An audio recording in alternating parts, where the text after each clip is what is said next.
하루는 초등학생 데이브라는 초등학생이 꽤 출석을 늦게 했습니다. 지각을 했어요. 선생님은 데이브를 불러 지각한 이유를 물어봤습니다. 오늘 수업에 늦게 들어온 이유가 뭐냐? 데이브, 어서 말해봐라. 데이브가 얘기했습니다. 사실은요, 오다가 $100짜리 지폐를 잃어버려서 곤경에 처한 사람을 봤거든요. 선생님, 이제 데이브가 선행을 한 줄 알고 화가 좀 약간 누그러져서 다시 그에게 말했습니다. 저런 곤경에 처한 사람을 도와주고 오느라 늦었구나. 그 데이브가 갑자기 조금 머뭇거리다가 작은 소리로 선생님에게 말했습니다. 진짜 사실은요, 그 $100짜리 지폐 제가 발로 밟고 있느라고 제가 늦게 왔어요. 탐욕과 탐심은 사람으로 하여금 선행하는 것처럼 막도록 합니다. 오늘 본문을 언뜻 보면 조상 대대로 상속되어 온 땅을 빼앗기지 않으려고 하는, 그래서 죽음을 당한 나봇의 피에 대한 이야기 같이 들립니다. 그렇게 들리지 않으셨나요?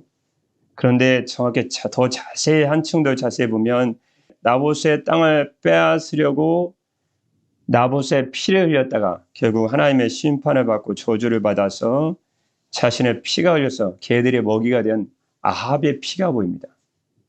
그런데 이 말씀을 더 깊이 묵상하고 더 보면요, 이제는 아합의 피가 아니고, 아합이 잠시간이긴 하지만 자신의 죄를 용서해달라고 하나님께 심판의 선포 앞에서 기도했을 때 그의 죄를 덮으시는 그리스도의 피가 보입니다. 그래서 실은 열왕기상서 21장 말씀을 언뜻 보면 나봇의 피가 낭자하게 보입니다. 의로운 자의 피가 보여요. 자세히 보면 악인의 피는 아합의 피가 보여요. 근데 자세히 보면 그리스도의 보혈이 보입니다.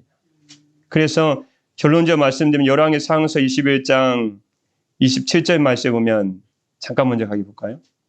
아합이 이 모든 말씀을 들을 때 하나님의 선포를 들었습니다. 그의 옷을 찢고 굵은 배로 몸을 동이고 금식하고 굵은 배에 누우며 또 풀이 죽어 다니더라.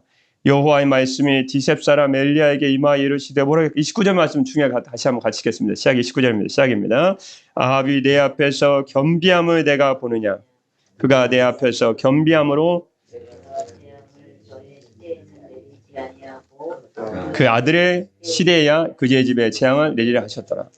아멘. 저는 실은 열왕기상서 말씀을 여러 번 읽어봤습니다. 어쩌면 수백 번 읽어봤을지 모르겠는데, 읽고 또 읽으면서 제가 덮고 싶은 말씀이 있었어요. 덮어서 이 말씀을 제가 좀 안 적어놓으시지 왜 적어놓으셨을까? 이 말씀 때문에 참 말씀 전하기 더 어렵게 됐다라고 본 것이 바로 27절에서 29절까지의 마지막 절 세 구절입니다.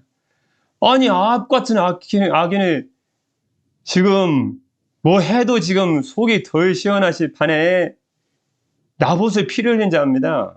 그리고 악한 종교적인 형식을 빌려서 나봇의 땅을 뺏은 자입니다. 억울함에 눈물을 흘린 자입니다. 이런 악한 자가 어디 있습니까? 아합 때문에 온 이스라엘이 3년 반 동안 기근으로 고생한 걸 생각하면 잠이 안 올 판에, 그 다음 열왕기상서 22장에 보면 교만에 또 극이 다르고 영적 지각도 없습니다. 하나님이 용서해 주시고 은혜 베풀어 주시면 조용히 살 것이지, 또 아람 땅에 있는 땅을 뺏겠다고, 아람 땅에는 어디 땅에 22장 말씀에 보면 길라 라못이라는 땅을 또 뺏겠다고 교만에 또 하를 찔러가지고 또 가다가 또 죽어요. 또 22장 말씀 보면 가만돼서 원수를 갚고 또 갚고 너 더 살아라 그리고 더 갚고 해도 지금 주님은 안 그러시겠지만 악한 악인인 저희들의 생각은 좀 그렇게 보여요. 나쁜 생각이죠. 알면서도 아합이 좀 너무 악해요. 예, 악한 왕의 대명사입니다. 그 안에 이세벨은 앞에 꼭 붙어요. 수식어가 착한 사람의 부르는 게 아니고 악녀 이세벨 꼭 기켜 붙거든요. 그런 이 아합을 왜 용서해 주시냐? 이거 꼭 이 말씀을 27절에서 28절, 29절 말씀은 없었으면 참 덮고 싶은데, 근데 이 열왕기상 21장 말씀의 핵심은 용서에 있습니다. 용서. 무엇을 열왕기상서 21장 말씀을 통해 주님이 보여주고 싶으냐는 거예요. 그럼에도 불구하고 아합이 자신의 잘못을 회개하고 굵은 배를 입고, 회개죠. 걸음도 천천히 거는 거, 풀이 죽어 다니는 거예요. 겸비한 거거든요. 이때만큼 진실했던 것 같아요. 왜냐하면 그 모습을 보고, 회개 모습을 보고 주님이 심판을 다음 때에다 넘깁니다. 그 다음 때 아들도 회개했으면 그 심판을 받지 않았겠죠. 또 다음 때 넘어갔겠죠. 그래서 이 말씀을 통해서 우리들의 죄악된 모습을 보여주시는 거예요. 너도 마찬가지 아니겠냐는 거예요. 만약에 아합을 용서하신 주님의 용서와 회개와 용서가 있으면 여러분 우리에게도 용서는 있을 수가 없습니다. 그것만 아니라 십자가상에서 우편에 매달려서 주님께 회개와 용서를 구했던 그 유명한 예수님의 십자가상에서 자신의 죄를 용서하고 나를 낙원에 주님의 나라에 있게 해달라는 그 죄인의 용서도 사라져버리고 없어지는 것입니다.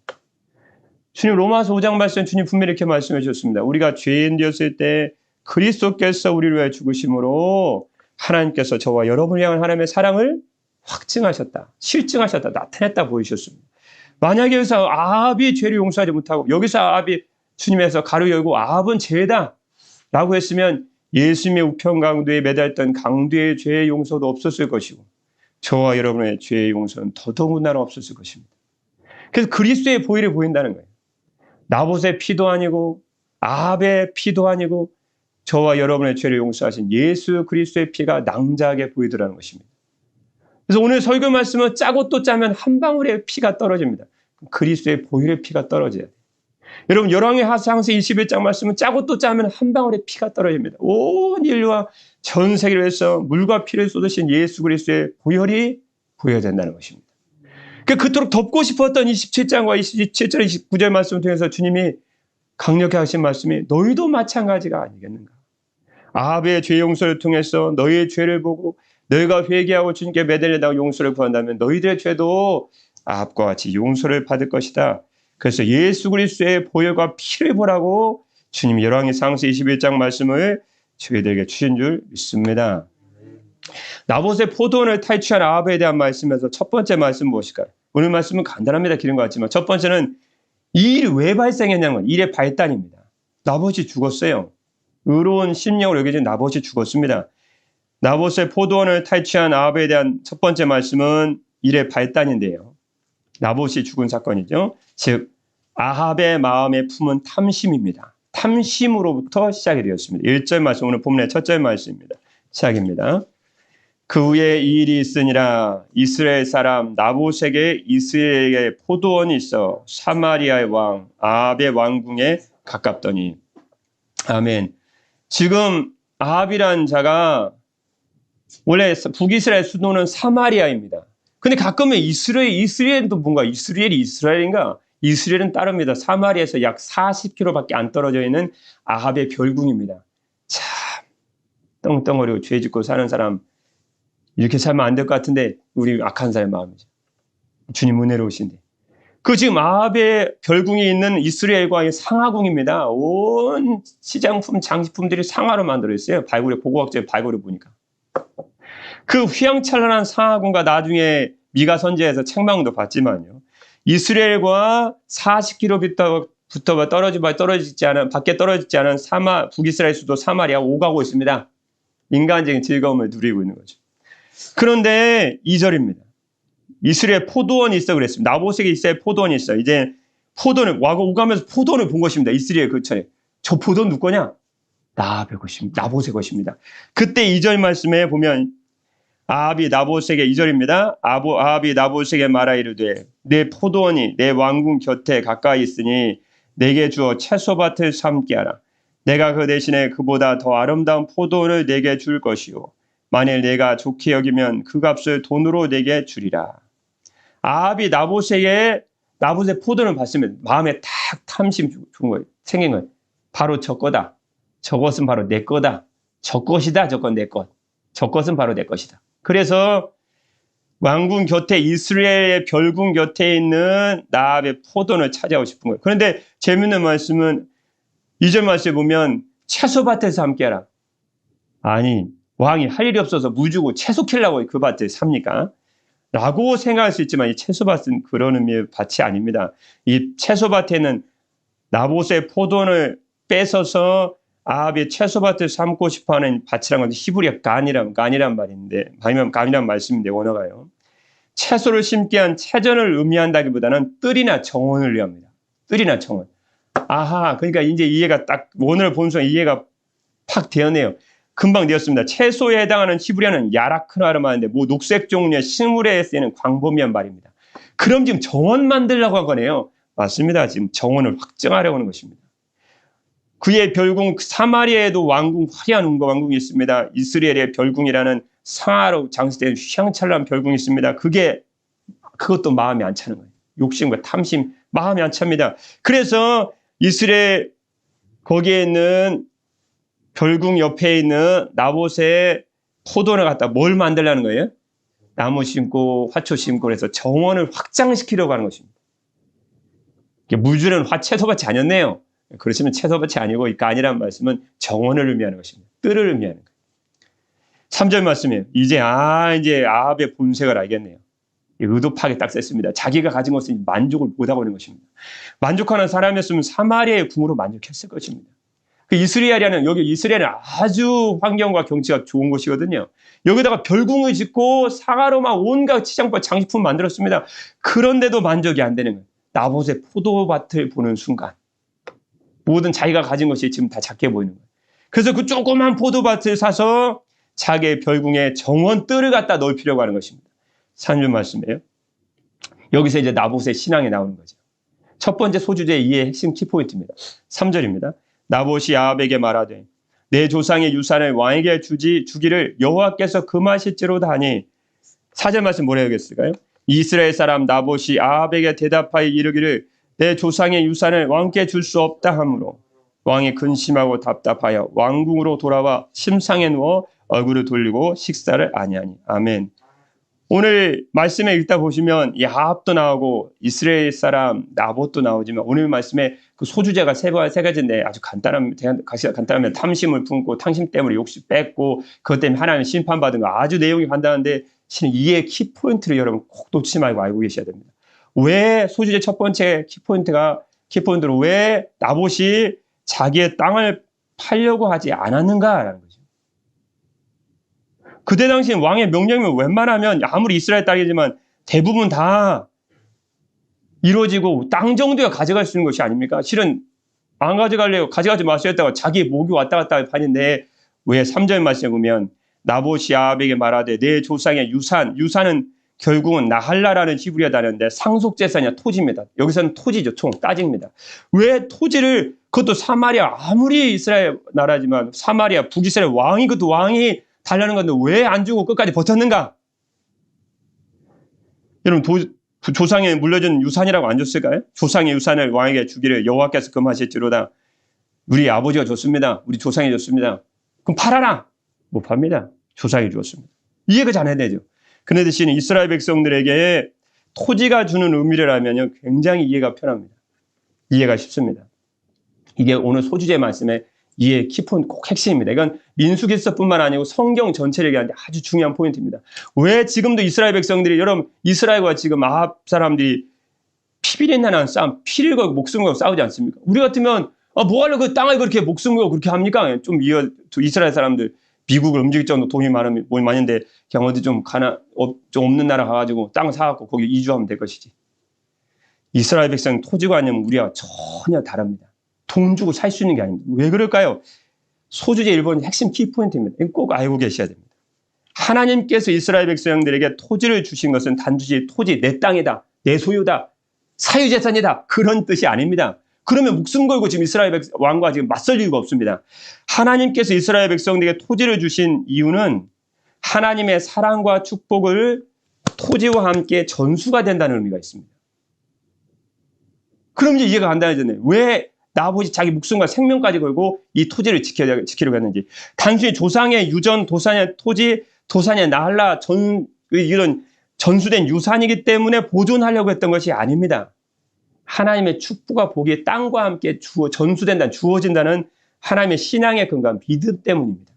그러면 이스라엘 백성들이 예를 들어 구약성의 토지의 경계표를 옮긴다. 또 이스라엘 아방처럼 토지를 뺏는다. 또 나봇의 입장에서 보면 토지를 뺏긴다. 그럼 뭘까지 뺏긴 거예요? 단지 땅이에요? 아니에요. 하나님의 은총과 사랑과 은혜까지 뺏겨버리는 거예요. 그러면 내가 그 땅을 내 자녀에게, 내 아들에게, 내 자녀들에게 소유로 준다. 그건 뭐예요? 너도 하나님의 은총 가운데 살아라. 그걸 의미하는 거예요. 단지 땅이 아니에요. 하나님의 은혜를 물려주는 거예요. 하나님의 사랑을 물려주는 거예요. 하나님의 은총을 물려주는 거예요. 하나님의 보호를 물려주는 거예요. 하나님의 평안을 물려주는 거예요. 하나님의 큰 축복을 물려주는 거예요.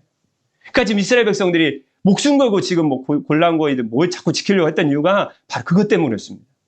하나님의 복을 뺏길 수 없다는 거예요.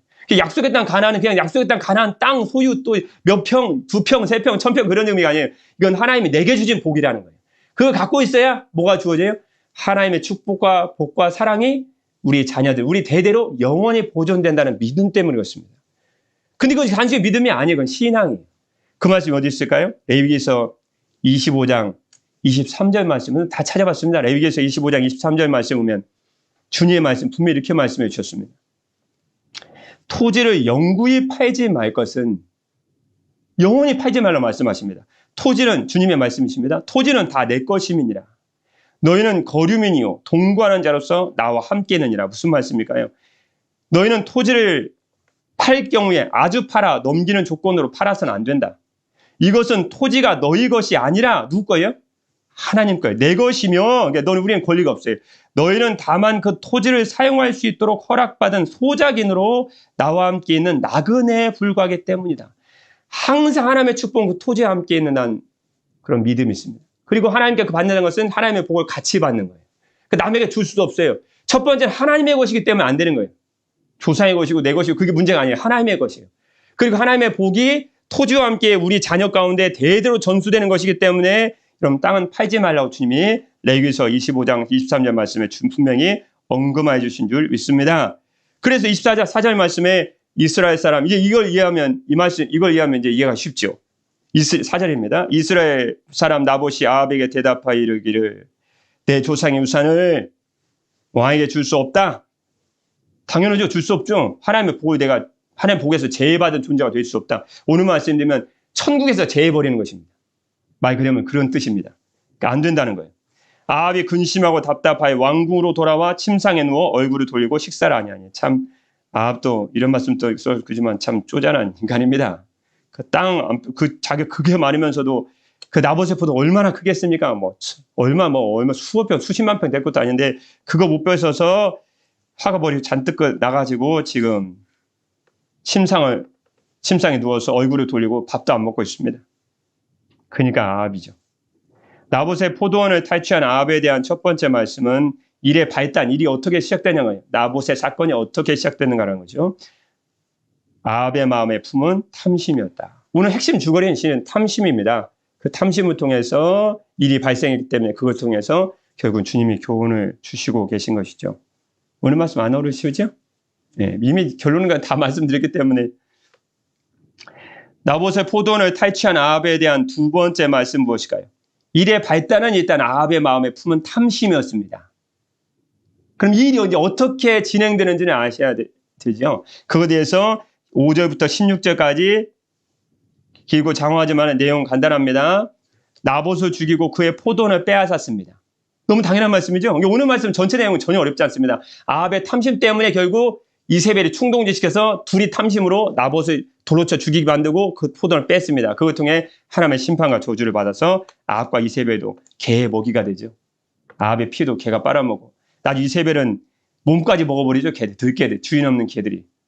탐심의 결과는 죄의 싹은 사망이라고 욕심이 잉태한 후 죄를 낳고 죄가 장사한 사망을 낳는다는 주의 야고보서 말씀처럼 그대로 진행이 되고 있습니다. 욕심이 잉태한 지 죄를 다 나봇을 죽였죠. 죄를 잉태했죠. 그게 뭘 낳았어요? 결국 자신들의 죽음으로 갔습니다. 아주 야고보서 주의 말씀에 딱 맞아 떨어진 주의 말씀입니다. 그런데 두 번째의 포인트, 첫 번째의 포인트는 왜 땅을 나봇이 지키려고 했는가? 그거에 대해 이해가 아주 굉장히 성경 말씀이에요. 아주 중요한 키포인트 중에 꼭 아셔야 되는 말씀이라고 제 말씀 드렸는데 아마 다 이해가 되셨을 것입니다. 그 나봇을 죽이고 그의 포도원을 빼앗았다는 두 번째 말씀에서 이의 포인트는 바로 이것입니다. 종교적인 형식을 빌렸다는 것입니다. 그러니까 종교라는 것이 기독교도 마찬가지입니다. 기독교라는 것이 실은 엄밀하게 말하면 종교는 기독교밖에 없다고 말하지만요. 종교라는 것이 종교가 잘 믿음을 가지고 하나님에 대한 신앙을 잘 믿고 따르면 사람의 생명을 구원해냅니다. 그런 종교가 타락하면 어떻게 될까요? 사람을 죽이는 방편이 되고 만다는 것입니다. 지금 아합과 이세벨이 하는 걸 잘 보십시오. 자, 5절 말씀입니다. 그의 아내 이세벨이 그에게 나와 이르되 왕의 마음에 무엇을 근심하여 식사를 아니하나이까. 실은 잘 위하는 것 같지만 이세벨은 굉장히 교활한 여자입니다. 그 교활함으로 북이스라엘의 우상 숭배의 구렁텅이에 떨어뜨린 자 아닙니까? 이 여인은 간교하기 이를 데 없습니다. 아합을 때로는 잘 구슬려서 때로는 잘 어떻게 해서 이스라엘 백성들을 지금 타락의 구렁텅이로 끌고 가고 있습니다. 6절 말씀 보면 왕이 그에게 이르되 내가 이 얘기를 하죠. 내가 이스라엘 사람 나봇에게 말라 이르기를 내 포도원을 내게 주되 돈으로 바꾸거라. 이 쓰던 얘기를 그냥 얘기하는 것입니다. 만일 내가 좋아하면 내가 그 대신에 포도원을 준다고 했는데 그가 대답하기를 내가 내 포도원을 내게 주지 아니하겠노라. 실은 얘기를 싹 빼죠. 레위기서나 성경 말씀을 보면 주지 말라고 하는데 그 말을 싹 뺍니다. 지금 아합은 그 땅 뺏고 싶은 마음에 다른 데를 하나도 율법이고 하나님의 명령이고 안중에도 없습니다. 오직 나봇의 포도원을 뺏을 것에만 지금 관심 있는 거예요. 그러니까 신의 아합도 간교한 자죠. 이세벨을 충동한 게 아합이 먼저인지 이세벨이 먼저인지 닭이 먼저인지 달걀이 먼저인지 생각해 봐야 됩니다. 아합도 지금 간교한 마음으로 이세벨을 좀 충동하는 거예요. 네가 어떻게 해봐. 이런 얘기죠. 앞에 있는 왜 나봇이 포도원을 주지 아니하고 했더니 지금 싹 빼고 있습니다. 이세벨도 지금 그 말 듣다 보니까 7절 말씀이에요. 그의 아내 이세벨이 그에게 이르되 왕이 지금 이스라엘 나라를 다스리시나이까? 그게 무슨 뜻일까요? 왕이시여 당신은 이스라엘의 왕답게 좀 처신하십시오. 왜 이 말을 했을까요? 이세벨은 다른 이방 나라의 왕의 딸이거든요. 지금 이방 나라들은 이스라엘 백성을 제외한 모든 이방 나라는 전제의 군주입니다. 전제 군주는 뭐죠? 쉽게 말씀드리면 자기가 하고 싶은 대로 한다 그 뜻입니다. 땅을 갖고 싶으면 아무도 거부할 수 없어요. 집을 가져간다 해도 아무도 거부할 수 없어요. 네 자녀 내 것이다 아무도 거부할 수 없어요. 그런 환경 가운데 이세벨이 자랐습니다. 그러니 지금 아합이 하는 일은 어떤 일이에요? 가려고 이런 말씀 제가 목회해서 죄송합니다. 웃기고 있네 그거이죠. 죄송합니다. 지금 이런 말 써서 딱 그 말이에요. 이세벨이. 아이고 왕이시여 왕으로서 처신 좀 제대로 하십시오. 지금 한낱 백성의 포도를 못 뺏어서 지금 왕이 전정금 끌고 가고 있습니까? 우리 아버지 같으면 당장 나봇은 죽고 그 포도밭을 제가 당장 뺏을 수 있습니다. 그런 말씀입니다. 솔직히 말씀드리면 지금 다 그런 의미입니다. 이세벨이 아주 속으로는 아합을 아주 업신여기고 있습니다. 7절 말씀 중간에 말씀 보면 이세벨이 그에게 이르되 왕이 지금 이스라엘 나라를 다스리시나이까? 왕답게 좀 처신하십시오. 식사를 하시고 마음을 즐겁게 하소서. 내가 이스라엘 사람 나봇의 포도원을 당장 뺏어가지고 왕께 드리리이다. 8절 말씀이에요. 아합이 이름으로 편지를 써서 도장을 지금 또 아합의 이름으로 지금 도용된 편지를 쓰는 것입니다. 도둑질해서 지금 편지 씁니다. 자기가 아합도 아니면서 아합의 왕 이름 왕명으로 써서 그 인을 치고 봉하여 그의 성읍에 나봇과 함께 사는 장로와 귀족들의 편지를 보냅니다. 무슨 사연일까요? 9절 말씀 보면요. 그 편지 사연에 이르기를 금식을 선포하고 나봇을 백성 가운데 높이 앉힌 후에 10절 말씀이에요. 불량자 두 사람은 그의 앞에 마주 앉히고 증인으로 세우라 그 뜻이죠. 그에게 대하여 증거하기를 내가 하나님과 왕을 저주하였다 하게 하고 곧 그를 끌고 나가서 돌로 쳐 죽이라 하였더라.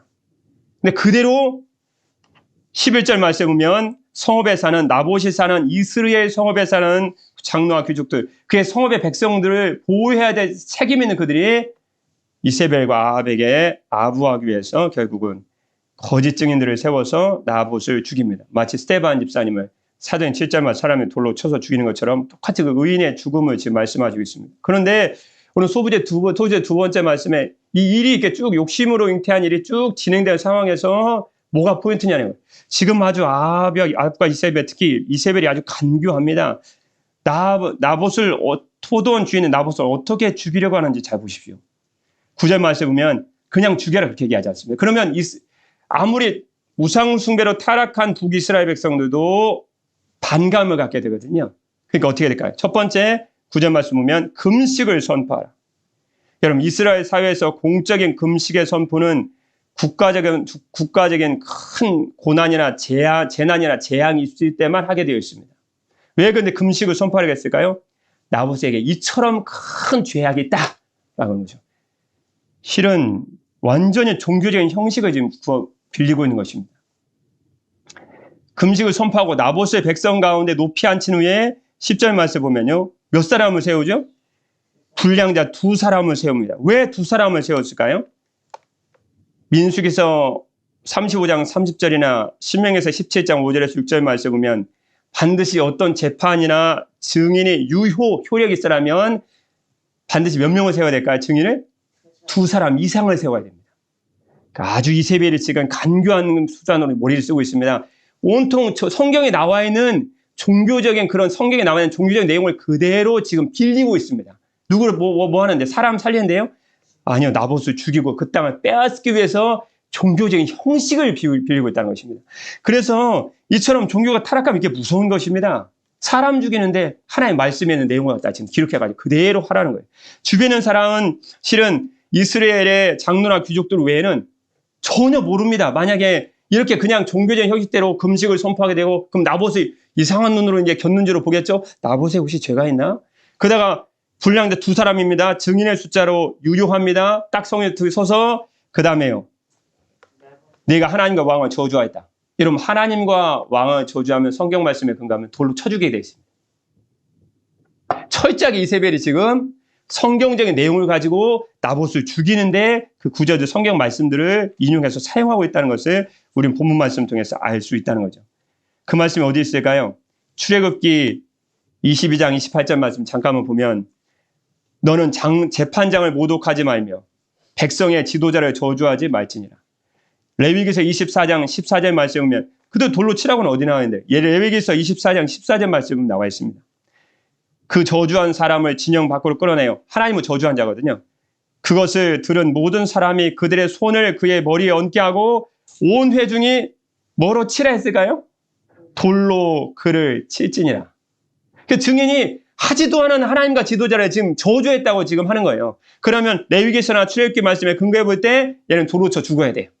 그러니까 북이스라엘 사람들 앞에는 완전 까마득하게 지금 가려진 것입니다. 누가 봐도 아합이나 이세벨이 옳은 거예요. 그러나 불꽃 같은 눈으로 보시는 불꽃 같은 눈으로 모든 죄악을 샅샅이 보시는 주님의 눈에는 숨길 수 없었죠. 그래서 19절 말씀에 주님 이렇게 심판에서는 세 번째 말씀을 하십니다. 19절 말씀이에요. 소절 세 번째 말씀이죠. 시작입니다. 너는 그에게 말하여 이르기를 여호와의 말씀이 내가 죽이고 또 빼앗았느냐고 하셨다고 또 그에게 이르기를 여호와의 말씀이 개들이 나봇의 피를 핥은 곳에서 개들이 내 피고 내 몸에 피도 핥으리라 하였다 하라. 이제 드디어 모든 백성은 다 속았을지라도 불꽃 같은 눈으로 우리의 심령과 여러분의 삶과 나봇과 이세벨을 다 살펴보신 주님께서 아합과 이세벨의 잘못을 아신 거죠. 사람들은 몰랐어요. 나봇이 잘못해서 정말 죽은 줄 알았어요. 왜냐하면 하나도 어김이 없었으니까요. 2명의 증인 세웠죠. 하나님과 왕을 저주했다 그랬죠. 돌로 쳐 죽였죠. 방법까지 죽는 방법까지도 성경에 기록된 대로 한 것입니다. 그러니까 북이스라엘 사람들은 아무리 우상 숭배에서도 양심이라는 게 남아있지 않습니까? 그들은 항상. 그런데도 종교적인 형식으로 그대로 빌렸기 때문에 그들은 까마득하게 몰랐습니다. 그러나 주님은 그들의 심판의 선 엘리야를 통해서 결국 17절 말씀에 엘리야를 보내셨거든요. 그래서 19절 말씀처럼 주님 말씀하시는데 주님은 만우리 여김을 받지 않으십니다. 네가 죽이고 또 빼앗았느냐? 주님 그렇게 말씀하십니다. 여러분 우리가 행함을 주님께 속이고 알리지 않고 사람이 모를 것 같아도 주님 말씀 그렇게 말하지 않습니다. 네가 속이고 빼앗았다는 거예요. 하나님 우리의 잘못을 다 알고 계신다는 거죠. 그래서 어떤 심판이 주어졌을까? 21절 말씀에 보면 여호와의 말씀 엘리야를 통해 아합에게 전해집니다. 내가 재앙을 내게 내려 너를 쓸어버리되 내게 속한 남자는 이스라엘 가운데 매인자나 노인자를 다 멸할 것이요. 무슨 뜻입니까? 아합 가문에 속한 남자는 종이든지 자유인이든지 다 씨도 남기지 않고 이스라엘 가운데서 없애버리겠다. 주님의 무서운 선포의 말씀이 주어지셨습니다. 그럼 어떻게 뭐처럼요? 22절 말씀에 네가 이해가 안 된다고 내가 비유를 드리겠다. 22절 말씀에 또 내 집이 느바세 아들 여로보암의 집처럼 아주 비유를 확실히 들어주십니다. 여로보암의 집처럼 모른다고? 그럼 여로보암의 집처럼 될 것이다. 그리고 아히야 아들 바사의 집처럼 그들이 되었던 집처럼 너도 될 것이다. 이는 내가 나를 노하게 하고 이스라엘이 범죄하게 한 까닭이니라 하셨고, 그럼 여로보암의 집처럼 된다. 아히야 아들 바사의 집처럼 된다는 뜻은 무슨 뜻의 말씀입니까? 완전한 파멸과 몰락을 뜻하는 관용적인 표현입니다. 이 말씀 딱 들으면 아합이 그냥 사시나무 떨들이 썩게 되어 있습니다. 이건 완전한 파멸과 완전한 멸망의 모조리 없어진다는 몰락을 뜻하는 관용적인 표현입니다. 그러면 구체적으로 어떻게 죽는데요? 24절 말씀에 아합에게 속한 자로서 모른다고? 구체적으로 내가 설명해 주겠다. 그리고 말씀해 주십니다. 아합에게 속한 자로서 성읍에서 죽은 자는 개들이 먹고 들에서 죽은 자는 공중의 새가 먹을 정도로 이스라엘 백성들이 죽은 자의 예우도 갖추지 못한 가장 치욕스러운 죽음의 장면인 주인도 없는 들깨와 새들이 네 몸과 살을 뜯어먹을 것이다. 누구처럼 되는데요? 바사의 집처럼 될 것이다. 어떻게 해요? 개들이 뜯어먹을 것이다. 그리고 그 말씀이 어디에서 이루어졌을까요? 열왕의 상서 22장 38절 말씀 보면 그대로 이루어집니다. 그 병거를 나중에 아합이 안 죽으려고 몰래 전쟁터에서 숨어 들어갔다가 적군이 그냥 활을 쐈는데 그게 아합한테 갑옷 속에 딱 꽂혀버려서 죽어버렸어요. 그때 그래서 아합이 피를 흘리고 죽었겠죠. 그 같은 게 병거였었는데 열왕의 상서 22장 38절 말씀이에요. 그 병거를 사마리아 못에서 씻음에 아합이 피가 묻은 병거입니다. 개들이 그의 피를 핥았으니 여호와께서 하신 말씀과 같이 되었더라. 주의 말씀, 욕심의 결과가 욕심이 잉태한 즉 죄를 낳더니 죄가 장성하니 말 그대로 사망을 낳고 말았습니다. 육신의 죽음이면 그나마 좀 나을지 모르는데 이제는 제 두 번째 죽음이 기다리고 있으니 계시록 말씀에 불과 영원한 불못이 기다리고 있으니 아합의 삶과 이세벨의 삶은 비참하게 그릴 때 없다는 것이죠. 근데 오늘 말씀 핵심 포인트는 뭐에 대한 말씀이라고요? 그것도 중요하겠지만 결국은 27절에서 29절 말씀에 아합이 심판의 선포를 들었을 때 아합이 죄 용서를 받기 위해서 27절 말씀이에요. 굵은 회개를 의미하는 굵은 배를 동이고 맨몸으로 동인 겁니다. 그리고 겸비를 의미하는 풀이주고 다녔습니다. 걸음도 천천히. 그랬더니 주의 말씀이에요. 29절 말씀이에요. 아합이 내 앞에서 겸비함을 내가 보느냐. 그가 내 앞에서 겸비함으로 내가 재앙을 저의 시대는 내리지 아니하고 그 아들 시대에야 그의 집에 재앙을 내리려 하셨더라. 결국 오늘 말씀은 로마서 3장 23절 말씀을 생각나게 하신 말씀이죠. 로마서 3장 23절 말씀에 모든 사람이 죄를 범하였으며 저와 여러분도 한 명도 예외가 없습니다. 하나님의 영광 이르지 못하더니 하나님의 표준이나 하나님의 기준이 안 맞은 것입니다. 그리스도 예수 안에는 속량으로 말미암아 구원의 길이죠. 예수 그리스도를 통하여 마련해 주신 구원의 길을 통하여 하나님의 은혜로 값없이 의롭다 하심을 얻은 자 되었느니라. 시편 51편 17절 말씀에 주님은 그럼 무엇을 기뻐하십니까? 하나님께서 구하시는 제사는 상한 심령이라. 하나님이여 상하고 통회하는 마음을 주께서 멸시하지 아니하시리이다. 무슨 말씀일까요? 하나님이 원하시는 제사는 상한 심령이라고 말씀해 주시고 있습니다. 주께서는 겸손하게 뉘우치며 회개하는 마음을 업신여기지 않을 것입니다. 그래서 아합의 죄까지 용서해 주신 거예요. 자, 주님은 놀랍습니다. 덮고 싶은데 이거 덮어버리면 우리의 죄도 용서받지 못합니다. 그래서 열었습니다. 아하, 열왕의 상 22장 말씀을 줄이고 또 줄이고 또 줄이고 이걸만 짤 수 있다면 짜면 그리스도의 핏방울이 떨어지겠구나. 이런 설교 말씀이 여러분 그리스도의 피와 그리스도의 보혈을 보일 수 있다면 여러분 오늘 말씀은 잘 들으신 것입니다. 로마서 5장 8절 말씀에 우리가 아직 죄인 되었을 때 그리스도께서 저와 우리를 위하여 여러분을 위해서 우리를 위하여 죽으심으로 하나님께서 우리에 대한 자기의 사랑을 확증하셨느니라. 에베소서 2장 8절 말씀에 너희는 그 은혜에 의하여 믿음으로 말미암아 구원을 받았으니 이것은 너희에게서 난 것이 아니요 하나님의 선물이라. 하나님 그래도 난 돌을 두고 돌판매질 하고 싶으면 돌을 들고 아합을 한번 때려주고 싶습니다. 그러면 때릴 수는 있다. 그러나 죄 없는 자가 먼저 돌로 쳐라. 열왕기상서 22장 말씀은 예수 그리스도께서 범죄한 한 여인을 통해서 그에게 주신 주님의 자비로운 음성이 들리는 듯합니다. 죄 없는 자가 먼저 돌로 쳐라. 네가 만약 칠 수 없다면 너도 아합을 용서하신 주님의 마음을 알게 될 것이다. 라고 주님이 이 말씀을 통해 저희와 여러분에게 주시는 줄 믿습니다. 가난한 행상의 아들로 태어난 청년이 있었습니다. 그는 가난에 한을 품고 무섭게 일을 했습니다. 야심찬 사업가로 변신한 그의 인생 철학은 두 가지였습니다. 나를 위해, 두 번째는 돈을 위해. 아주 가난에 치가 떨리고 인생을 아주 돈을 벌고 돈 많이 벌게 무섭게 일했던 사람입니다. 청년은 미국 석유업의 한때 90% 이상을 차지하는 세계적인 대부호로 성장했습니다. 정말 나를 위해 돈을 위해 살았던 사람입니다. 그 과정에서 노동자들을 심하게 착취하고 수많은 사람들은 자살하고 죽음을 선택했고 존경심이 아닌 그가 가진 돈 때문에 그에게 무릎을 꿇었습니다. 그의 나이 53. 몸과 마음은 심하게 망가져 있었고 심한 노이로제와 소화불량, 무력감과 악몽을 시달리는 사람이 되었습니다. 의사들은 그를 볼 때마다 그를 보고 죽음을 준비할 것을 권고했습니다. 그때 인생에 눈을 뜬 대부인 사람 그는 자기 인생의 인생 철학과 목표를 바꿔버렸습니다. 첫 번째 인생은 나를 위해, 돈을 위해.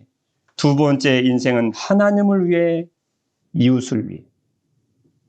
인생관을 바꿔버렸습니다.